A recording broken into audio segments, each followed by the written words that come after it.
लोक को जाती है। भगवान देव अधिदेव महादेव कहते हैं, सुनो चंचुला, तुम रुका जी, इस पवित्र शिव महापुराण की कथा को जो सुनता है, श्रवण करता है, हृदय से मुझे भजता है, शिव कथा कहती है, शंकर कहते हैं, उसके जीवन के सारे दुखों को मैं समाप्त कर देता हूं। जब पड़ोसी के घर में दीपावली पर मिठाई भेजता है तो निश्चित है कि आप यदि कुबेरेश्वर धाम पर आए हो या ऑनलाइन अपने अपने घरों से शिव महापुराण की कथा को इस कुबेरेश्वर बाबा की पवित्र धरा से श्रवण कर रहे हो, तो निश्चित है कि मेरा कुबेर भंडारी भी आपकी झोली में कुछ ना कुछ जरूर देगा, ये निश्चित है। और मैंने तेरे ही भरोसे बाबा, तेरे ही भरोसे हवा बिच उड़ती जागी, बाबा डोल हटो छड़ी नाम कटी जागी। भोले मैं तेरी शंभो मैं तेरी हवा बिच उड़ती जागी, बाबा डोल हटो छड़ी नाम कटी जागी। शिव कथा मानव जीवन के लिए एक औषधि का कार्य करती है।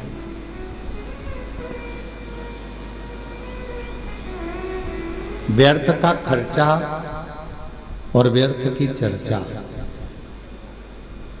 ये दोनों ही बदनामी भी देते हैं और बर्बाद भी कर देते हैं। आप किसी की व्यर्थ चर्चा करते रहो तो लोग आपको बदनामी का ठीकरा दे देंगे, इसके पास तो कोई काम नहीं है, निंदा में ही लगा रहता है, निंदा में ही लगी रहती है। तो अपनी ये मानव की जिंदगी, मनुष्य का शरीर या मानव की देह बड़ी मुश्किल से तो मिली है, ना जाने कितने पापड़ वेले होंगे तब जाकर तो अपने को ये मानव का शरीर मिला है। 83,99,999 जीवन को निकालने के बाद, योनियां काटने के बाद ये मानव की देह मिली, और 84 लाखवें नंबर की अगर ये देह हमको और आपको प्राप्त हुई है और इसको भी हमने व्यर्थ चर्चा में निकाल दिया, तो फिर ये मानव शरीर भगवान क्यों देगा? एक बहू को सास ने पानी भरने के लिए भेजा कि ये तुम मटका लेकर जा, पानी भर कर लेकर आ, और वो मटका लेकर गई और मटके को फोड़ दिया। बाल्टी में रस्सी बांधकर नीचे कुएं में उतारना था, उसने मटके में रस्सी बांधकर कुएं में उतार दिया। अब मटका भरकर आ रहा था और झूलते झूलते कुएं के अंदर टकराया, फूट गया। अब जो ऊपर आया वो मटका नहीं था, केवल पानी का मुंह था वो मटके का। अब उसने सोचा कि मटका तो मेरा फूट गया, सास पूछेगी कि कहाँ गया, तो उसने वो मटके का जो मुंह था उसको सिर पे रख लिया, क्योंकि मटका लेकर आई थी तो मटके का मुंह सिर पे रख के लेकर और पहुंच गई घर। सास ने पूछा, क्यों री बेटा? जल भरने गई थी तो वो मटका कहाँ गया? तो सास से कहा कि वो तो मैं जल भर रही थी तो फूट गया। तो कहा कैसे फूट गया? तो कहा तू तो पानी भरने गई थी। तो कहा मटके का मुंह बांधा, कुएं में उतारा, टकराया, फूट गया। सास ने कहा तूने बाल्टी को नहीं बांध कर नीचे डाला था? तो कहा मैंने सोचा डायरेक्ट एक ही को भर लेती हूँ, बार बार भरूंगी जाएगा, इससे अच्छा एक ही में भरा जाए। फूट गया। सास ने कहा चल अगली बार तू अच्छे से संभल के लेकर आना। दूसरी बार फिर भेजा उसको। अब की बार लेकर चली थी तो लेते लेते जब पानी भर कर लेकर आ रही थी तो उसके सिर में चल गई खुजाल। अब सिर पे जो मटका रखा था तो उसने कहा ये मटके को पड़ोसन को दे दूं। पड़ोसन बड़ी वृद्ध थी, संभला नहीं, मटका नीचे गिर गया, टुकड़े टुकड़े लेकर वापिस आ गया। अब जब टुकड़े टुकड़े लेकर वापस आई और टुकड़े टुकड़े लेकर जब वापस पहुंची, फिर सास ने पूछा क्यों मटका कहाँ गया? वो तो ये टुकड़े टुकड़े हो गए, फूट गए। अब आपसे हम पूछें, छत्तीसगढ़ की जीजियों और जितने भी मेरे जीजा हुन बैठे हैं, जगह जगह से आए हुए जीजिए जीजा बैठे, आपसे हम पूछें कि ईमानदारी से बोलो, एक बार मटका तोड़ दिया, 2 बार तोड़ दिया, 3 बार तोड़ दिया, 4 बार तोड़ दिया, फिर 5वीं बार सास तुम्हें पानी भरने भेजेगी क्या? जम के तो बोलो जरा, नहीं भेजेगी। क्यों? सास को मालूम है मैं मटका देकर भेजूंगी और ये तोड़ देगी, हर बार नुकसान करेगी। इससे अच्छा है कि मैं पानी खुद भर लाऊंगी या दूसरे से भरवा लूंगी और इसको नहीं भेजूंगी। बस परमात्मा भी यही सोचता है, एक बार देह दी, मानव का शरीर दिया, इसने भजन नहीं किया। दूसरी बार मानव का शरीर दिया, इसने भजन नहीं किया। तीसरी बार फिर मानव का शरीर दिया, इसने भजन नहीं किया। तो चौथी बार परमात्मा तुम्हें मानव बना के भेजेगा।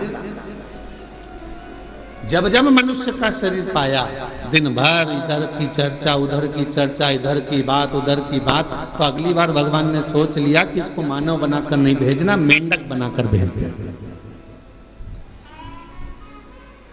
जब व्यर्थ की ही चर्चा करता है, व्यर्थ की ही चर्चा में लगा रहता है, तो फिर इसको मानव का देह क्यों मिला? ये मानव का शरीर क्यों मिले? शिव महापुराण की कथा कहती है, व्यर्थ खर्चा और व्यर्थ चर्चा। व्यर्थ खर्चा भी ऐसा ही होता है, फालतू का खर्चा कर रहे हो, यहाँ लगा रहे, वहां लगा रहे, वहां लगा रहे, अच्छी जगह नहीं लगा पाए, तो फिर तो जीवन बेकार।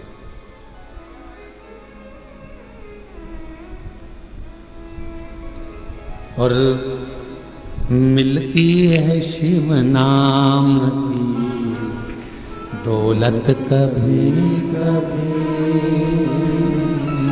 मिलती है शिव नाम की दौलत कभी कभी, होती है अपने भाग्य से शिव पुराण कभी कभी। ये प्रभु कृपा से ये मानव देह मिला है, प्रभु कृपा से ये कथा श्रवण करने को मिली है, प्रभु कृपा से ये दामोदर मास, ये कार्तिक का महीना मिला है, और प्रभु कृपा से आप और हम भगवान शंकर की पवित्र चर्चा करने के लिए, शिव चर्चा करने के लिए, शिव उपासना करने के लिए, शिव नाम लेने के लिए, ये कार्तिक के महीने में बैठकर भगवत भजन करने के लिए अपन यहाँ आए, भगवान शंकर की चर्चा करने के लिए अपन आए, शिव नाम लेने के लिए अपन आए। ये प्रभु कृपा से, ये भगवान की कृपा से। और बड़ी मुश्किल से तो मिली, और बड़ी मुश्किल से भगवत भजन मिला, बड़ी मुश्किल से भगवत नाम मिला, बड़ी मुश्किल से मानव का देह मिला, और बड़ी मुश्किल से ये मनुष्य शरीर प्राप्त हुआ, और उसको ऐसे ही गवा दे तो क्या मतलब था? वो कहते हैं ना, मैंने मानव जन्म तुझको ही इरा दिया, मैंने मानव जन्म तुझको ही इरा दिया, तू व्यर्थ गवाए तुम्हें क्या करूं, तू व्यर्थ गवाए तुम्हें क्या करूं। देखो, हीरे जैसा शरीर दिया परमात्मा ने, ये शरीर प्रदान किया क्यों करा? कि मानव देह मिला है, मृत्यु लोक में जाना, थोड़ा भजन करना। भगवान ने ये कभी नहीं कहा कि तू काम मत कर, भगवान ने ये नहीं कहा कि तू परिवार मत संभाल। मेरा परमात्मा सारे पुराण, सारे वेद, सारे शास्त्र एक बात जरूर कहते हैं कि मृत्यु लोक में आए हो, संसार में आए हो, तो अपने परिवार को पालना भी पड़ेगा, पोषण भी करना पड़ेगा, संभालना भी पड़ेगा, नाते रिश्तों में रहना भी पड़ेगा, कुटुंब कबीले में भी रहना पड़ेगा। सबके साथ रहकर थोड़ा सा समय परमात्मा के लिए निकालना, और मुख से जब तेरे इस मानव देह से दिन भर में एक बार भी श्री शिवाय नमस्तुभ्यम निकल जाए तो समझ लेना मानव देह कृतार्थ।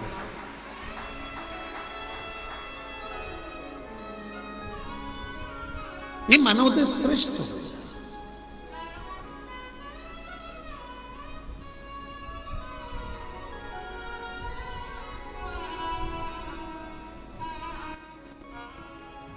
कल एक गुड़गांव से एक बहन जी आई थी, वो एक बात कर रही थी कि गुरुजी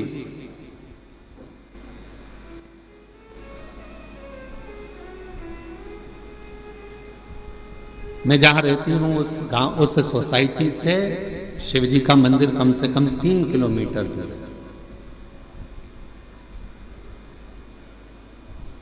अब मैं रोज बेटे से कहूं कि मुझे तो 3 किलोमीटर दूर मंदिर लेकर जा, ले जाएगा क्या? अरे बोलो तो जम के। मैं अपने पति से कहूं कि तू 3 किलोमीटर दूर मुझे मंदिर लेकर चल, रोज रोज ले जाएगा क्या?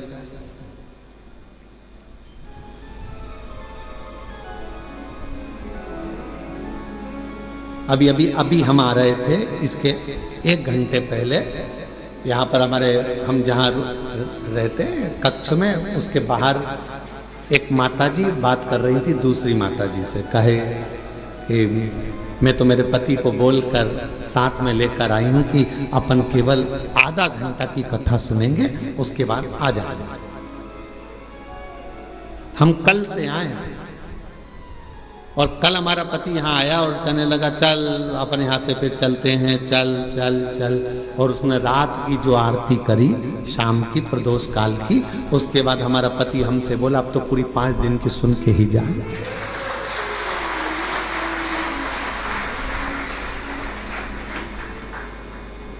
तो माताजी ने पूछा, नोएडा वाली ने, कि गुरुदेव ये बताओ कि हम 3 किलोमीटर दूर ना बेटा लेकर जाए, 3 किलोमीटर दूर ना हमें हमारा पति लेकर जाए, 3 किलोमीटर दूर बिना मैं साधन के जा नहीं सकती, और नीचे उतर के इतनी ट्रैफिक में जाऊं और कुछ हो जाए, शरीर को कोई ठोकर मार जाए, टल्ला देकर चले जाए, शरीर में कष्ट हो जाए, तो फिर मंदिर कैसे जाऊं? अब आप बताओ, आप कहते हो सारी समस्या का हल 1 लोटा जल, अब ये समस्या भी मेरी मिटा, ये भी समस्या। अब तुम बताओ कि मैं जाऊं तो जाऊं कैसे? तो हमने कहा मां, शिव पुराण की कथा कहती है जब तक शरीर चले तब तक भगवान के मंदिर जाकर 1 लोटा जल चढ़ाओ, और जब तुम्हारा शरीर ही इतना भारी हो गया, चल नहीं पाती हो, जा नहीं पाती हो, तो फिर एक काम करो, अपने घर के अंदर जो शिवलिंग है उस शिवलिंग पर जल चढ़ाओ और बाबा से प्रार्थना करो कि मेरे इस जल को महाकाल राजा तू स्वीकार करना, मेरे इस जल को काशी विश्वनाथ तू स्वीकार करना, मेरे इस जल को बाबा वैद्यनाथ तुम स्वीकार करना, मेरे इस जल को हे कृष्णेश्वर नाथ तुम स्वीकार करना। करेगा वो?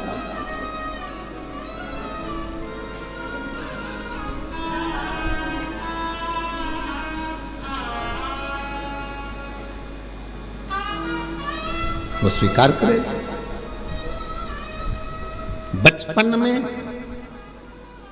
बच्चा सोया रहता है, माँ और बाप को उस बच्चे के पास आना पड़ता है। बच्चा जब बड़ा हो जाता है, उसे भूख लगती है, प्यास लगती है, तो वो अपने माता पिता के पास आता है।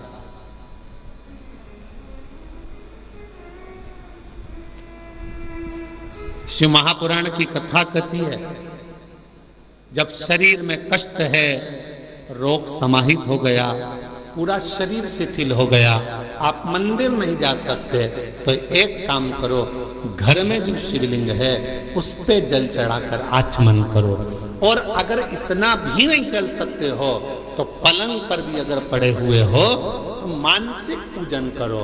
आज मैंने भोलेनाथ जी को जल चढ़ा दिया है, बाबा मैंने आपका जल चढ़ा हुआ पी लिया है। श्री शिवाय नमस्तुभ्यं, श्री शिवाय नमस्तुभ्यं,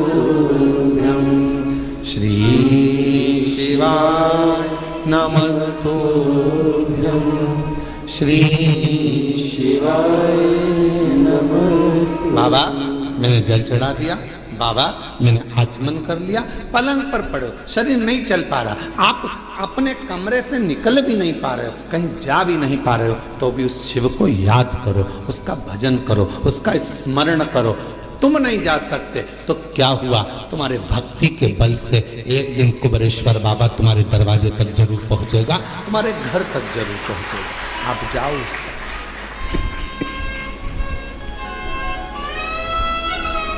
तेरे मंदिर में आना मेरा काम है और मेरी बिगड़ी बनाना तेरा काम। तेरी चौखट तक मैं आ ही गया, मुझे दर्श दिखाना तेरा काम। हम शिव के करीब हमें पहुंचे। जरूरी नहीं कि आप मंदिर तक जाएंगे, जरूरी यह है कि आपका विश्वास, आपकी दृढ़ता, आपकी श्रद्धा, आपका भरोसा एक ना एक दिन मेरे कुबेरेश्वर बाबा को तुम्हारे घर तक लेकर जरूर आएगा, तुम्हारे दरवाजे तक जरूर आएगा। और मैंने तेरे ही भरोसे बाबा, तेरे ही भरोसे हवा बिच उड़ती जाएंगी बाबा, डोल तो छड़ी नाम कटी जाएंगी। भोले मैं तेरी बदन, शंभू में तेरी बदन, हवा बिच उड़ती जाएंगी बाबा, डोल तो छड़ी नाम कटी जाएंगी। आप थोड़ा इंतजार करो, वो आएगा, दुख मिटाएगा। कोई कहे कि हम मंदिर तक ना जाएं, कोई बात नहीं, शरीर में कष्ट है मत जाओ, पर शरीर अच्छा है, चल सकते हो, जा सकते हो, तुम्हारे घर में चल रही है, तो इस शरीर से शिवालय तक जरूर जाओ, शंकर के मंदिर तक जरूर जाओ।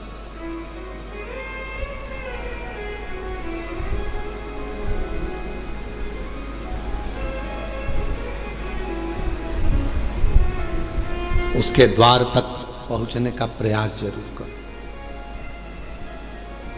शिव महापुराण में एक देवराज नाम के ब्राह्मण की कथा आती है, जिसको आपने बारंबार व्यासपीठ से श्रवण किया। वो देवराज जो कभी भगवान के मंदिर नहीं गया, वो देवराज जो कभी शिवालय नहीं गया, वो देवराज कभी जो शंकर की आराधना में नहीं लगा, कभी नहीं गया, ना उसने आराधना करी, ना कभी साधना करी।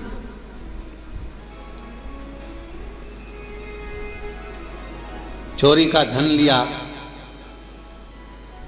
एक पर नारी के कहने पर स्त्री के कहने पर, जिससे वो प्रेम करता था, जिससे वो स्नेह करता था, उस नारी के कहने पर रानी के गले का हार चुराकर वो लेकर अपनी उस जिससे प्रेम करता था उसको देने के लिए जा रहा था, और शरीर में पड़ गया ताप, बुखार। इतना ताप पड़ा कि उससे सहन नहीं हुआ कि मुझे ठंड लग रही है, बहुत ठंड लग। कहां जाऊं? टूटा सा शिवालय था, और टूटे से शिवालय में एक दीवार से दुबक कर बैठ गया। अब उसको क्या मालूम कि अंदर एक कोई विद्वान ब्राह्मण बैठा हुआ है, और वो शिव महापुराण का पाठ कर रहा है, शिव महापुराण को श्रवण करा रहा।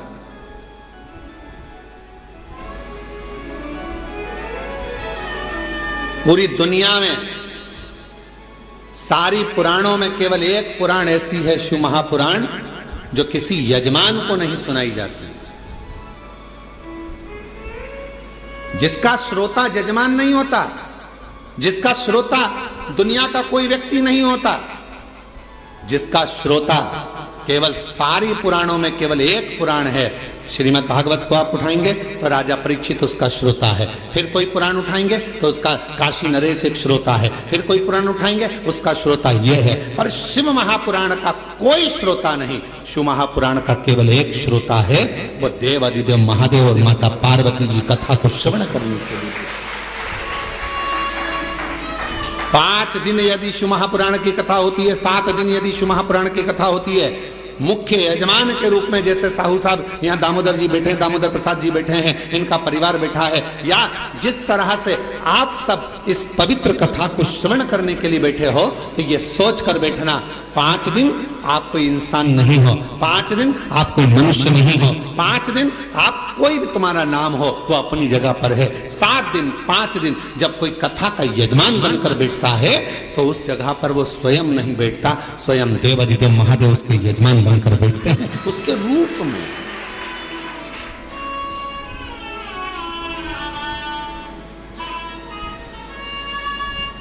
जितने कथा के पंडाल में बैठे हो, जितने कुबेरेश्वर बाबा की धरा पर, कंकर शंकर की भूमि पर तुम जहां बैठे हो, चाहे तुम्हें जहां छांव मिल गई, तुम जहां जाकर बैठ गए, तुम कहीं पर भी बैठकर कथा को श्रवण कर रहे हो, समझ लेना कि आप कोई साधारण नहीं हो। मेरा शंकर आपके रूप में कथा को श्रवण करने के लिए बैठा है, शिव महापुराण की कथा सुनने के लिए बैठा है। और कोई पुराण होती तो हम कह देते कि इस पुराण का यजमान ये है, उस पुराण का यजमान वो है, पर शिव महापुराण की कथा जब चंचुला देवी ने अपने पति बिंदुक के लिए कराई और चंचुला देवी जब पुराण कराने के लिए पहुंची तो स्वयं देवऋषि नारद ने कह दिया कौन सी पुराण कराना है। तो देवऋषि नारद ने पूछा चंचुला देवी से तुम कौन सी पुराण कराना चाहते हो, तो कहा शिव महापुराण।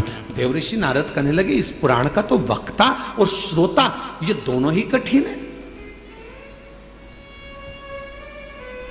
श्रीमद् भागवत का वक्ता मिलना सरल है। अब तो शिव महापुराण के भी बहुत सारे वक्ता मिल जाते हैं, बहुत कथा कहने वाले शिव पुराण के अब तो बहुत हो गए, पर नारद जी कह रहे हैं वक्ता और श्रोता दोनों मिलना कठिन है। किसका? शिव महापुराण का। रामचरितमानस का वक्ता और श्रोता भी मिलेगा, श्रीमद् भागवत का वक्ता श्रोता मिलेगा, विष्णु पुराण का वक्ता श्रोता मिलेगा, मत्स्य पुराण का वक्ता श्रोता मिलेगा, पर शिव महापुराण का वक्ता और श्रोता मिलना कठिन है। क्यों? क्योंकि दोनों का मिलना इसलिए कठिन है कि वक्ता भी ऐसा होना चाहिए जिसका पूरा भरोसा भगवान शंकर पर हो और श्रोता भी ऐसा मिलना चाहिए जिसका पूरा भरोसा शंकर पर।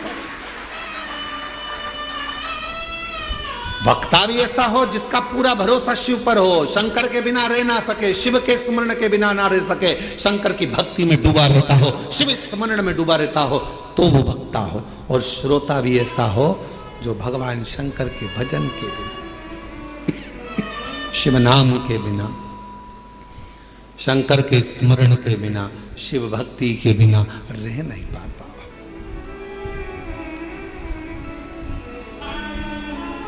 ये जो धनोरा वाले दामोदर प्रसाद साहू जी बैठे हैं, इनके बेटे भी बैठे हैं, बहू भी बैठी हैं, पोता भी बैठा है और इनका पूरा परिवार भी बैठा है। और भी जहाँ धनोरा वाले गांव के लोग भी कथा सुन रहे होंगे अपने अपने गांव में बैठकर, हम उनसे भी कहेंगे, छत्तीसगढ़ वालों को भी कहेंगे और सारे जितने श्रोता, पूरे विश्व के श्रोता इस कथा को सुन रहे हैं, श्रवण कर रहे हैं। कथा के प्रथम दिवस दामोदर प्रसाद जी इस कथा को कराने के लिए पूर्ण तरह से एड़ी से चोटी तक का दम लगा दिए कि धनोरा में एक कथा हो। पूरा प्रयास किया, पर हमको तो ऐसा लगता है दामोदर प्रसाद जी और आपके परिवार को भी कहेंगे कि शिव जी को ये मंजूर था।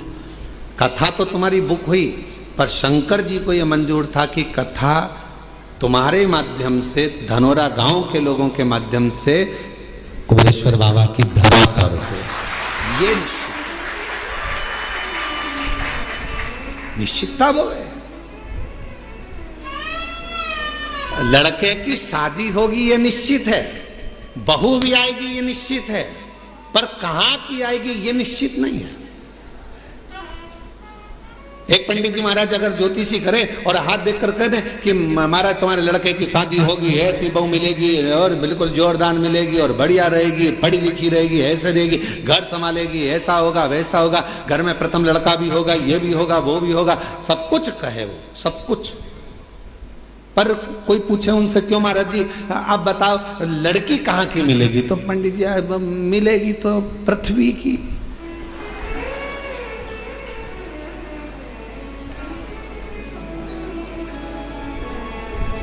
मिलेगी तो पृथ्वी की।